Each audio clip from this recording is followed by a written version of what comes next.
Welcome to education planet share learn and grow. आज हम class 7 का सेकेंड चैप्टर करने लगे हैं जिसका नाम है न्यूट्रिशन इन एनिमल्स।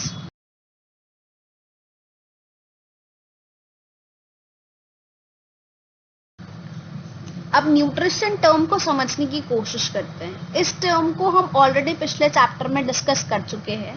खाने को बॉडी के अंदर लेना और उसको यूटिलाइज करना, उसका इस्तेमाल करना फॉर ग्रोथ, फॉर रिपेयर किस चीज का? डैमेज बॉडी पार्ट्स का।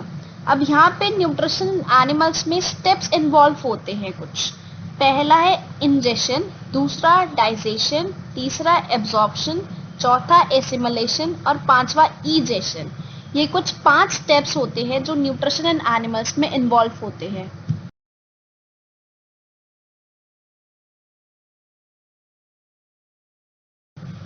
अब इन सबको एक एक करके डिस्कस करते हैं। पहला आता है इंजेशन। तो the process of taking food in the body is called the ingestion.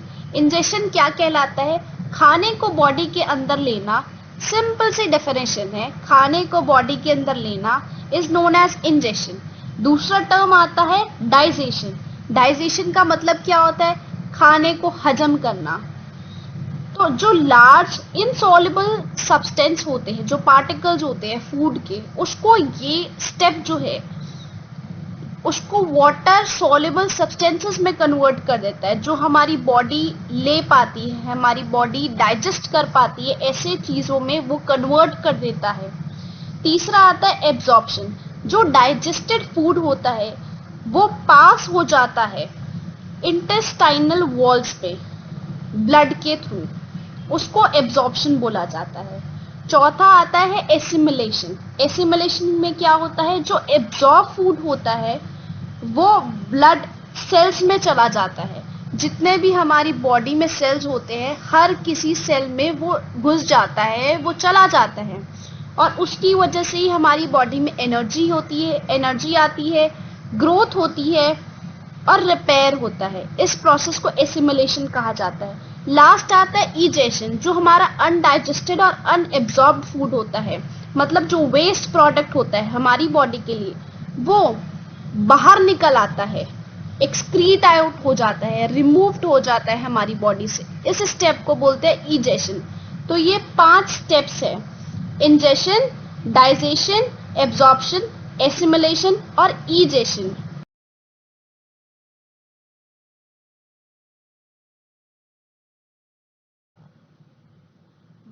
जब भी हम कोई भी खाना खाते हैं तो उसमें जो भी हम लोगों ने अभी प्रोसेस पढ़े हैं, जैसे कि हो गया डाइजेशन, एब्जॉर्प्शन, उसके बाद जो अनडाइजेस्टेड फूड होता है, अनएब्जॉर्ब फूड होता है, वो हमारी बॉडी से एक्सक्रीट आउट हो जाता है, बॉडी से बाहर निकल जाता है। तो इन सब में ये जो 5 स्टेप्स अभी हम लोगों ने पढ़े हैं, इसमें हमारे बॉडी के बहुत सारे ऑर्गन्स इन्वॉल्व होते हैं। इसको कहा जाता है ह्यूमन डाइजेस्टिव सिस्टम। जैसे कि अगर हम अब खाना खाएंगे तो माउथ से खाएंगे, फिर वो पास कहाँ से होगा? ईसोफेगस, जिसे हम बोलते हैं फूड पाइप।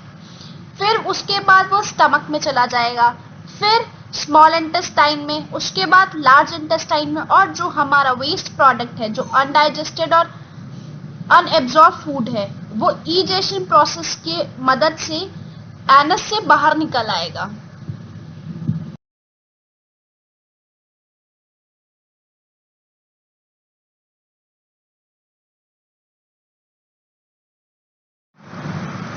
स्टमक एक thick walled bag like structure होता है जो कि left side of the abdomen होता है। इसमें ईसोफेगस से जो फूड पाइप है उससे खाना ट्रांसफर होता है, फूड ट्रांसफर होता है। और जो inner lining of the stomach होती है वो 3 चीजें प्रोड्यूस करती है, 3 चीजें सिक्रीट करती है। एक है म्यूकस, एक है हाइड्रोक्लोरिक एसिड और तीसरा है डाइजेस्टिव जूसेस। म्यूकस का क्या काम होता है? जो inner wall of the stomach है वो उसको प्रोटेक्ट करता है, जो स्टमक की अंदर की लाइनिंग है, जो अंदर की लेयर है, उसको प्रोटेक्ट करके रखता है। हाइड्रोक्लोरिक एसिड का क्या काम होता है? वो बैक्टीरिया को मारता है जो कि खाने के साथ हमारे पेट में पहुंच जाती है। और डाइजेस्टिव जूसेस का क्या काम होता है? वो ब्रेक डाउन करता है, तोड़ने का काम करता है प्रोटीन को इनटू सिंपलर सब्सटेंसेस जो कि हमारी बॉडी इजीली डाइजेस्ट कर सके।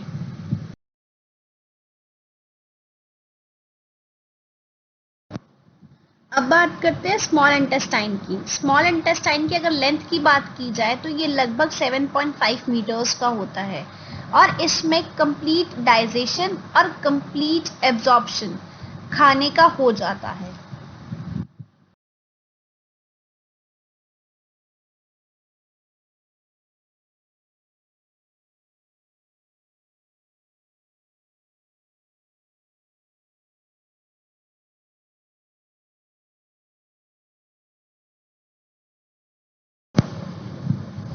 पहले कि खाना हमारी बॉडी के अंदर एंटर हो उससे पहले टीथ उस फूड को बहुत स्मॉल स्मॉल पीसेस में कन्वर्ट कर देती है जिससे वो ईसोफेगस में ना फंसे, फूड पाइप में ना फंसे।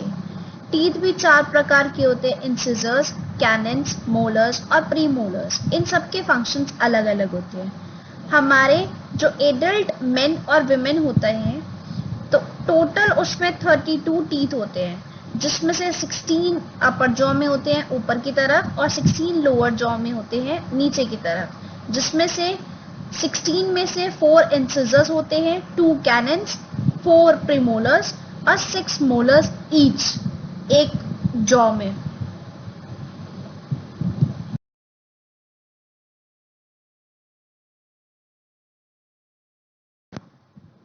अब बात करते हैं मिल्क टीथ और परमानेंट टीथ की। मिल्क टीथ इन्फेंसी के टाइम पर आते हैं। इन्फेंसी मतलब होता है बेबीहुड, मतलब जब बच्चा होता है वेरी स्मॉल, 6 to 8 ईयर्स से भी स्मॉल, और जब वो 6 से 8 साल का बच्चा हो जाता है उसके बाद परमानेंट टीथ आ जाते हैं। मतलब मिल्क टीथ को रिप्लेस कर देते हैं, उसकी जगह पर परमानेंट टीथ आ जाते हैं। मिल्क टीथ की अगर बात किया जाए तो वो टेम्पररी टीथ होते हैं, वो हमेशा नहीं रहते हैं, उसकी जगह पर परमानेंट टीथ आ जाते हैं। और परमानेंट टीथ की अगर बात किया जाए तो वो हमेशा रहते हैं जब तक कि कोई भी पर्सन, कोई भी एक इंसान बूढ़ा नहीं हो जाता। मिल्क टीथ की बात किया जाए तो ये रिप्लेस हो जाते हैं बाय द परमानेंट टीथ, और परमानेंट टीथ की अगर बात किया जाए तो ये किसी के द्वारा रिप्लेस नहीं किए जाते। एक बार ये अगर टूट गए तो टूट गए, इसके अलावा कोई और टीथ नहीं आता है।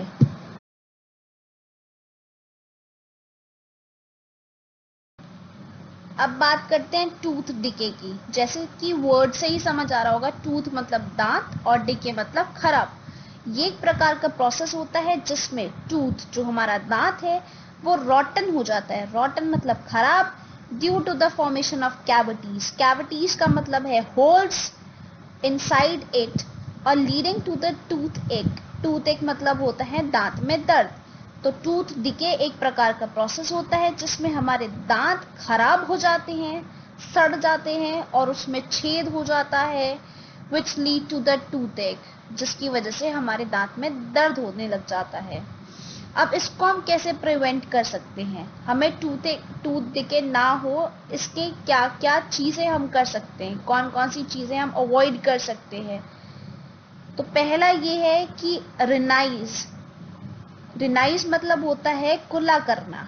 तो हर एक मील के बाद, जैसे ब्रेकफास्ट कर रहे हैं या लंच कर रहे हैं या डिनर कर रहे हैं, इसके बाद आप प्रॉपरली अपने मुंह को साफ करें। दूसरा ये है कि brush your teeth twice a day, दिन में 2 बार ब्रश करें। और तीसरा है कि जो शुगरी फूड्स होते हैं, जैसे कि स्वीट्स हो गए, जैसे कि चॉकलेट्स हो गई, जैसे कि कैंडीज हो गई, इसको आप कम से कम कंज्यूम करें और अवॉइड करें कोल्ड ड्रिंक्स को, क्योंकि कहीं ना कहीं वो भी शुगर से ही बनी होती है, उसके अंदर कहीं ना कहीं शुगर होता ही है, which lead to tooth decay.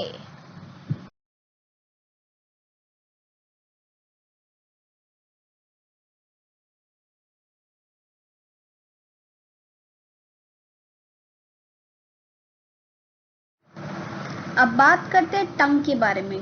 टंग एक फ्लैशी मस्कुलर ऑर्गन है, इसके अंदर हड्डी नहीं होती, ये मस्कुलर ऑर्गन होता है जो कि फ्री होता है फ्रॉम ऑल द डायरेक्शंस। जैसे हमारे मुंह में कुछ फंस जाता है तो with the help of the tongue हम उसको निकाल लेते हैं ना बाहर। अब इसके फंक्शंस देख लेते हैं एक बार। टंग का क्या काम होता है, सलाइवा मिक्स करता है ये फूड के साथ। दूसरा है स्वेलो, खाने को नीचे पुश करने के काम आता है ईसोफेगस तक, मतलब जो फूड पाइप है उसको फूड पाइप पे पुश करने का काम करता है। तीसरा आता है टेस्ट पहचानने का काम करता है, जो भी हम खाना खा रहे हैं उसका टेस्ट किससे पहचान सकते हैं हम, टंग से। और चौथा ये होता है कि जो भी हम चीजें बोल रहे हैं, अगर हम प्रॉपरली बोल रहे हैं तो बोलने में बहुत ज्यादा अगर इम्पोर्टेंट है तो वो टंग है।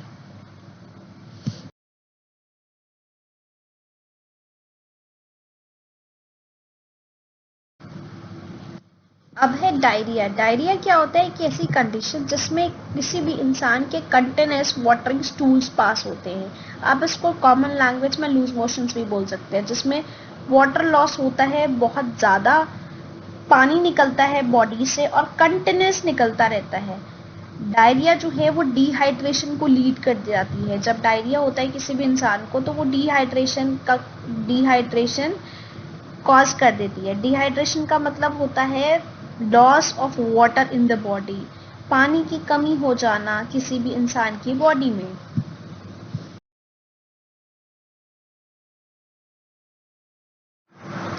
जब किसी भी इंसान को डायरिया होता है जिसकी वजह से डिहाइड्रेशन हो जाता है किसी भी इंसान की बॉडी में, उस टाइम पर ORS दिया जाता है, जिसका फुल फॉर्म होता है ओरल डिहाइड्रेशन सोल्यूशन। ये हम घर पे ही बना सकते हैं और ये सोल्यूशन जो होता है ये पानी में शुगर और सॉल्ट को मिला करके बनाया जाता है, जिससे हम डिहाइड्रेशन, जो पानी की कमी होती है बॉडी में, उसको दूर कर सकते हैं, उसको प्रिवेंट कर सकते हैं उसको। और ये कंटिन्यूस दिया जाता है पेशेंट को ताकि उसके अंदर जो बॉडी में पानी की कमी हो रही है वो कहीं ना कहीं रिकवर हो सके।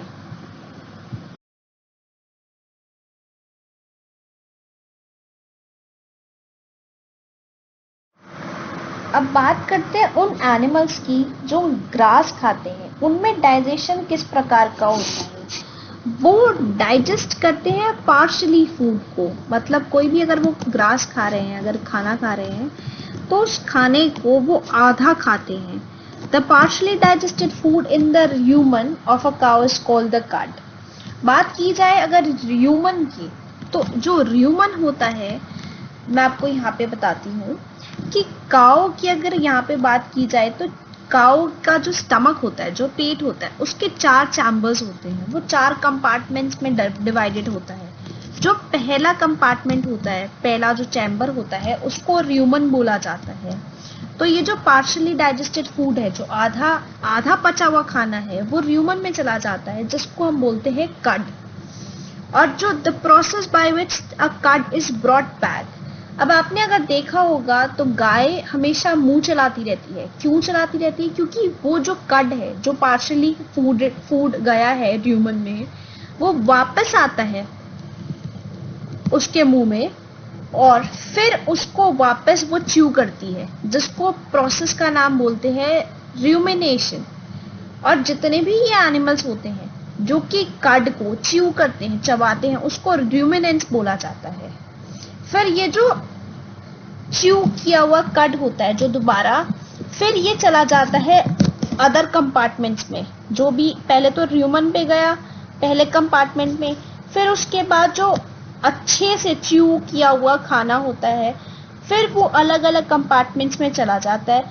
फाइनली जो है वो स्मॉल इंटेस्टाइन में एंटर हो जाता है और कंप्लीट डाइजेशन और एब्जॉर्प्शन वाला प्रोसेस हो जाता है, और जो वेस्ट मटेरियल हो जाता है वो वापस एक्सक्रीट आउट हो जाता है बॉडी से।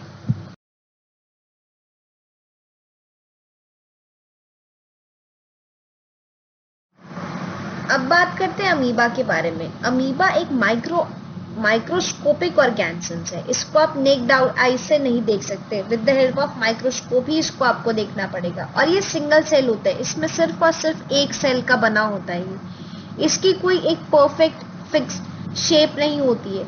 इसके जो फिंगर लाइक प्रोजेक्शंस होते हैं जिसकी मदद से ये अपने खाना लेता है, जिसकी वजह से ये मूव करता है, उसको फीसोपोडिया कहा जाता है, जिसे हम बोलते हैं फॉल्स फीट, जो हमें फीट दिखते नहीं है। तो अमीबा की अगर बात की जाए तो ये सिंगल सेल होता है, एक सेल का बना हुआ होता है, इसकी कोई फिक्स्ड शेप नहीं होती है, और इसके फिंगर लाइक प्रोजेक्शन, जो इसके फॉल्स फीट होते हैं जो हमको दिखते नहीं है, उसको फीसोपोडिया कहा जाता है।